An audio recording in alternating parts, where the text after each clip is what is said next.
Almost 44% of the world population uses social networks, causing repercussions in different aspects of life according to each use that is offered. Without a doubt, they have changed the way we communicate and relate with others. We can maintain friendships, find friends we have not seen for a long time, buy and sell products, get a job, and even a couple. That's why the way we relate has changed, and this means adaptation that in many cases does not allow us to be similarly assimilated. Many young people suffer from low self-esteem due to what they see as lack of acceptance, not having likes or comments on social networks where they post their personal photos. Studies in the United Kingdom show that this type of situation can lead to schizophrenia or depression disorders. The search for perfection in these publications also generates anxiety and despair. The rates of anxiety and depression in young people has increased by 70% in the last 25 years.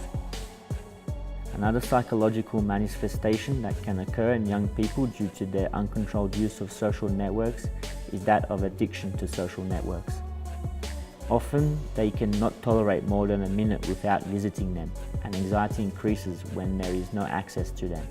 It is estimated that this addiction affects more than cigarettes and alcohol. This form of anxiety is known as FOMO, which corresponds to the acronym in English of fear of losing something, and manifests itself with the compulsive need to be connected.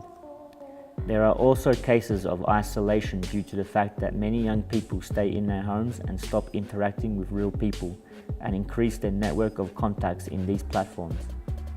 This fact of interacting only in a virtual way also leads to antisocial behavior.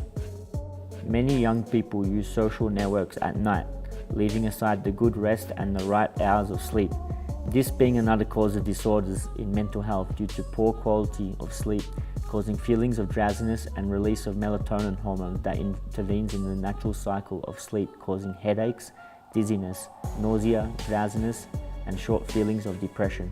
The loss of memory adds to another negative effect that the digital world has on the mental health of people, since the ease and immediacy of finding information through the internet weakens memory.